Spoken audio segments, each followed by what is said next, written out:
What's good, listeners? Our guest on Just Talking are director and writer Tarun, as well as actress Simren, to discuss their feature film Conception, live on the Chris Collins Show, Millennial Talk Show. How's it going, fam? Good. How are you guys? I'm feeling Hey, good. that's How what's you up. feeling? We love seeing you guys. Are you guys in the it. Christmas Love spirit or it. what? I know I'm feeling good this morning. Oh, gosh. Yes. Oh, my wife got all the Christmas 100%. decorations up. My kids are going crazy. We had Santa Claus on yesterday. We're having a blast. Oh, man. nice. You know what's so Love funny? it. You know, I always love watching those kind of old school Christmas films because you get to kind of reminisce about the times where you actually kind of believed in those moments. Like I was watching the Michael Keaton's Jack Frost. It's so silly to watch it now, but I can remember as a kid thinking it was so real. It's so freaking awesome. So you got to love those glory days. But enough about the Christmas chat. Let's talk about Conception. And before we even begin, let's show the CCS family what's good by playing the trailer now for Conception. No. I've seen the look in your eyes. When you see babies, What? no.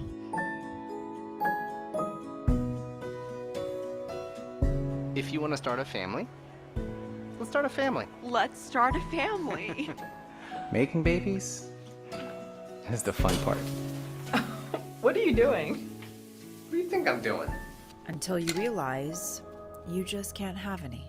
We've been trying for a while now, and it just hasn't happened yet. And I think that's the next logical step, in vitro fertilization.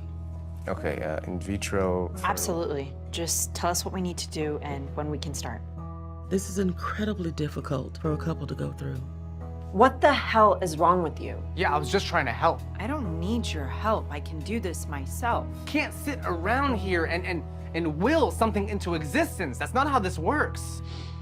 You know, they tell you it's gonna be hard, but you never think it's gonna be like this.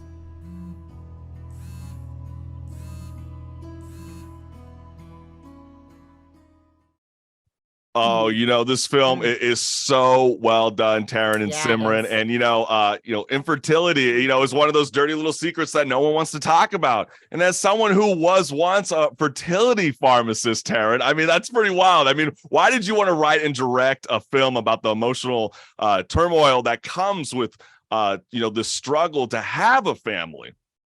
Well, first off, can we just acknowledge that the segue from Christmas stuff to infertility, awful, right? Yes.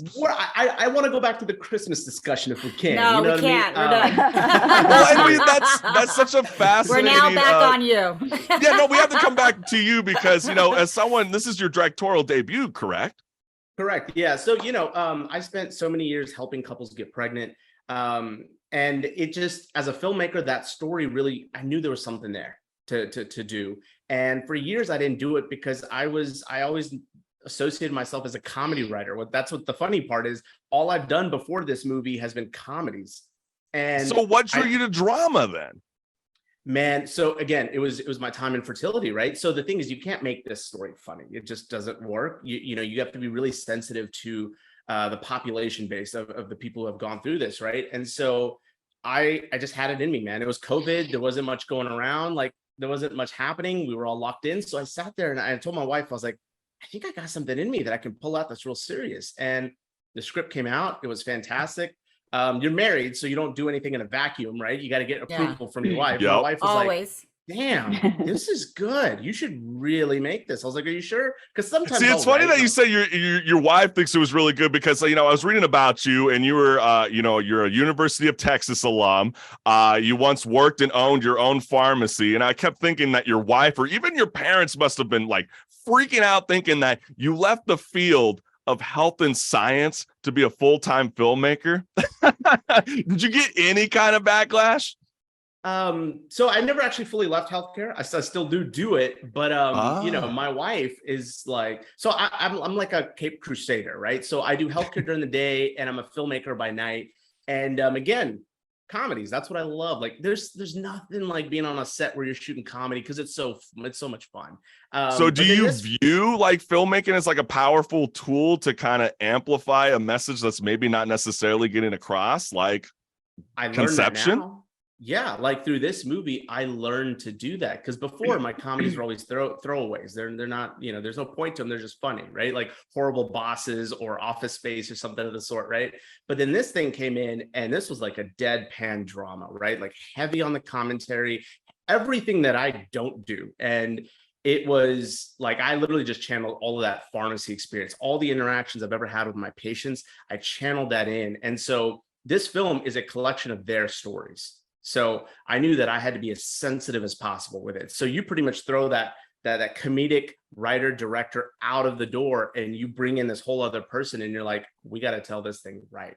So no, I think Taryn, you did such a phenomenal job. And like you said, your script is very, it's got a lot of heavy dialogue. And Simren, you're such a natural on screen. I mean, it seems like you've been doing this for a very long time. And what drew you into wanting to be a part of this feature film conception? Well, I definitely am someone who loves challenges. So this was something that I knew that would be a challenge, because I am someone who never has ever thought about having kids, getting married. I was never that girl. I was always the girl who wanted. Has that philosophy changed? Because I'm with you. I mean, I didn't necessarily relate with this couple in the film, Taryn and Simren, because, like, you know, personally, I always joke with the CCS family. I know my mom hates it. I'm gonna say it again. Like, if Bill Maher could be a bachelor till he's 50, I'm okay. Like, my older brother has 4 foster kids, which he totally loves. My little brother's married. I'm not. Like, if they're okay and I'm happy, is that a terrible mindset? I mean, I'm seeing chuckles from both of you right now. I mean, I'm a big Bill Maher fan, so I hear Bill Maher talk about it all the time. So it just, you know, makes me laugh. And, you know, there was a funny thing. I was reading, or I was on a podcast. I was listening to a podcast with Bill Maher and Quentin Tarantino, and Bill Maher was shitting on Quentin Tarantino for being like, because he got married now and has a kid, right? And Quentin's in like his 50s or something like that. And Bill Maher was like, I thought we were going to do this till the wheels fell off. Like, you and me, we were going to stay single. And he was just like, I don't know, man. Something just changed one day. And he's like, maybe it'll change in you. And Bill Maher's like, yeah, I don't think so. Yeah, I don't see that one. I mean, I feel like I'm on that same page as well. I just don't see myself with kids. I mean, do you have kids of your own, Simren? I do not. So, and I don't plan to, of course. You know, I'm still sticking by that, but you just never say never. See, because I was about to throw the hypothetical question that was inside the script of conception. How far will you go to have a baby? But clearly that is nowhere in your world. Why is that case? I have always been very passionate about working with kids. So I would like to spend time giving love to kids out there that don't have that. And that's just something that's been very close to my heart. I feel like it's almost a purpose of mine. I don't know why. I don't know where that comes from. So I don't know. For me, having kids just feels selfish. And it's just, that's me, right? Because I just feel like my purpose is something else. And sometimes being a mother is not for everybody, you know, Very and true. I would rather have 1 million kids that I'm helping as a mother, like, you know, metaphorically, rather than just 1 or 2 of my own, because I know that if I have a child, I would be obsessed with it. And all of my time and energy would go into it, because I love, and I'm a heavy lover.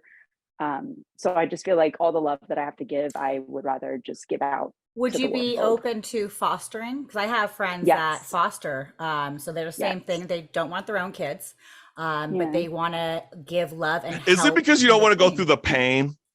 Or is it no, pain builds character. They have epidurals, homie. I'm just saying. I mean, because I took a nap. I was in labor. Simren, you're really kind of like sparking something that I wasn't necessarily thinking about until now. What if you're in a relationship and you're let's say you're married and you're ready to make that next big step in your relationship? What if the man or if it's a, you know, a female, or it's got to be the man in the relationship. If they want, you know, if they, just I had a blonde moment. I get one blonde moment a day. Just keep digging that hole, homie. Just keep digging that hole, okay?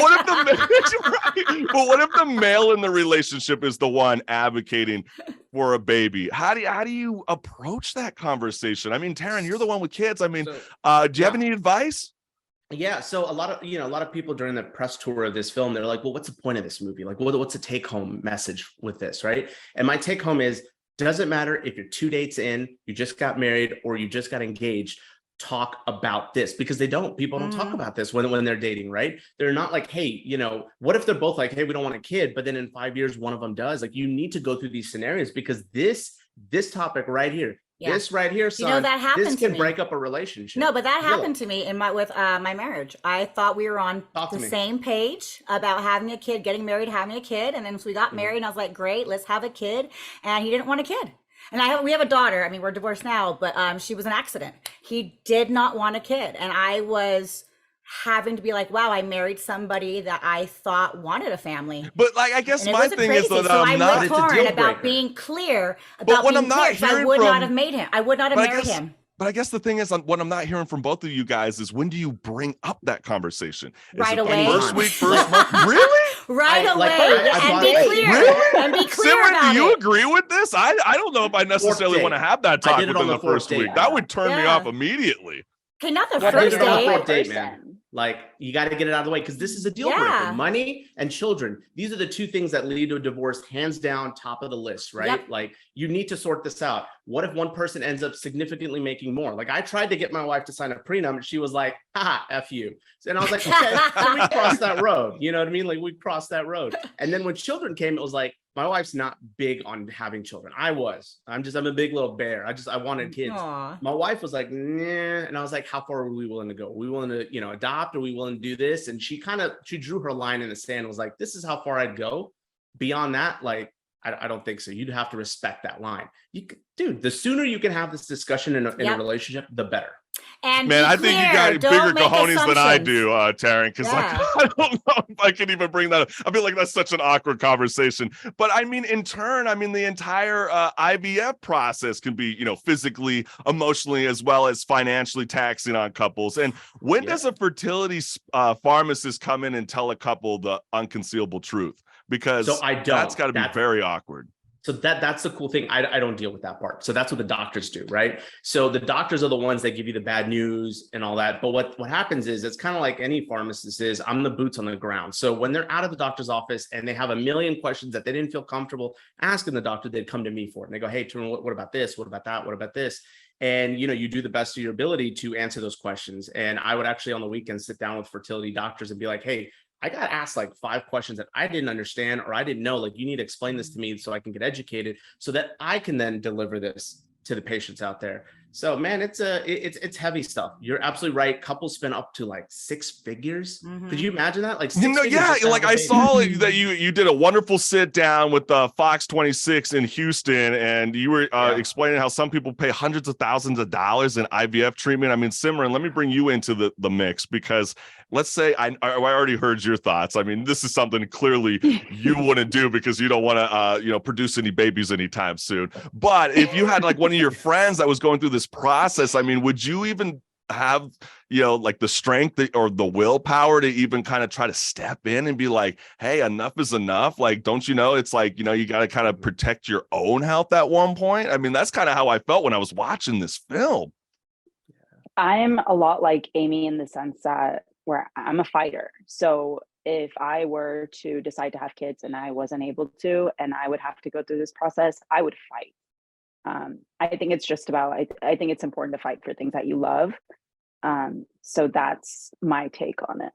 I mean, that segues right into Marissa, who she was talking about how she wanted a kid. That segues right into that right there. Yeah. No, I think that is totally true, but it's like, do couples who spend this kind of money actually find more success compared to those who don't necessarily have that kind of income to do these $100,000 worth of treatment? It depends what the problems are, right? So the problem could be in a male sperm, it could be in a woman's eggs. Like you just don't know, right? And so spending the money, the odds are still low that you're going to get pregnant, but it gives you a better shot at you just naturally trying to conceive when you can't, or there's some sort of issues or whatever. So it just depends on how bad do you want it, right? Because $100,000, that you're sacrificing lifestyle, right? You start going through this process, like you're decreasing the way that you live, like going out, traveling to Turkey, drinking or whatever. Like you can't do this kind of stuff, right? And then 2, emotionally, man, it's just like a cloud over your head. But I feel like it's emotionally a cloud over even your head, the doctor, the pharmacist, because after a while, I mean, as I was watching your film, I kept thinking like, oh, at first you would probably find joy in this job because you're helping start a family for these couples. But then there seems to be quite a dark side to it as well. I mean, do you find that balance when you work in that kind of occupation? So that's why I make comedies, right? By night, because the job is depressing, right? And it is beautiful. It's your outlet. Yeah. Yeah, thank you. It's my creative outlet. Whenever the couples can have a kid, that's amazing. You know, I love seeing it. One of them moved into my neighborhood, so every time I see her with her child, I'm just like, I helped that couple have a child. That's cool. And, you're like the Santa Claus. You're like yeah. the baby Santa Claus. I love it. No, I think that's very cool. It's something special. And I know, Simren, going back to you, I mean, during the making of conception, did you learn anything about yourself? Yes. So back to the fighting thing, I feel like it reignited my fight for life and fight for things that I love, because I was in a very weird place when Tarun found me to do conception. And I was actually dealing with a very unhealthy relationship. And it was my first relationship, my first love. And it was towards the end of it. So it really, you know, I feel like in that through developing conception and Amy, I feel like I learned to fight for things again in life that I believed in and that I cared about. And I feel like I found my voice through Amy in some way. And I don't know what it is, but when you play characters that are empowered, there's a part of you that ignites and is empowered also. And it's almost like these characters that you're playing are healing you. Like there's a part of you that heals through it. There's so much healing in acting. I always call it like my own personal therapy, right? So when I'm dealing with the same thing, dealing with the character, the stuff that as an actor we have to tap into to be empathetic and to be in those shoes opens up a lot of doors that most people keep closed. And we can't as actors. We have to be an open soul. That's our job. Very good point. That's our job. Very good point. I mean, you know, I think everything that you two are saying right now, I think is very, very true. But, you know, as someone like you and I, Simren, you know, been joking about how, you know, we don't want any kids anytime soon. That's not our way of life. But, you know, this is not necessarily something that I think about, but I think it definitely needs to be a question that needs to be asked. How do you deal with life with no family? I mean, I understand that you have cousins, you have your nieces and etc. But like, how do you move forward not knowing that that's the life that you want to live? You know, that's funny. I was actually thinking about this morning. I was like, wait, so does this mean my like lineage is over with and now I have to depend on my brother and my sister to have kids? And how are my parents going to feel? I think it's because you're watching too many House of Dragons. Is that what's going on? You need to start that. But no, I think, again, never say never, but there's just something in me where I just feel like there's so much work to be done in my life. And, you know, there's just so much love to give to the world, to people. And I feel like until I'm at a place where I feel like I've showed up as that person that I see myself being, it's going to be very hard for me to take a step back and focus on my family, because and any relationship I get into now, because of my last one, I've made it a priority to say that, you know, that's a given. Work is always going to come first. My purpose is always going to come first, and then it'll be my family, which is it's hard for my family to hear. Yeah. Absolutely, Simren. I think, you know, I need you to speak for my parents moving forward. So, like, if you don't mind during the holidays when my aunts start bugging me about where's that lady in your life, can I just FaceTime you and you can speak for me, like speak to my personal attorney? So this is how Chris asks a girl out on a date. He's like, yeah, exactly. I got to get clearance. She's got to talk to my co-host Marissa first, and if Marissa's not jiving, then she's not the lady in my life. Well, Tarun and Simren, I can't thank you guys enough for joining Just Talking, the Chris College Show, Millennial Talk Show. And for everybody that wants to be able to check out this film today, where can they go and see Conception? So right now it's in its rental window. So anywhere where you rent a movie, you can get it. Apple TV, iTunes, Amazon Prime, video on demand. Like if you have Xfinity, Comcast, go rent it. little films like this need a lot of love. We're trying to get on Netflix and Hulu, so please go rent the movie. If enough people rent this thing, they'll put it on their platforms, and that's kind of that's what's good. Nice, love it. But thank you so much for having us, guys. This was a Thank blast. you too. Hey, always much Tarun, love. We Simren, always thank you. love the work that you two Thank produce, you. and much success moving forward into the year 2023. And happy holidays to you too.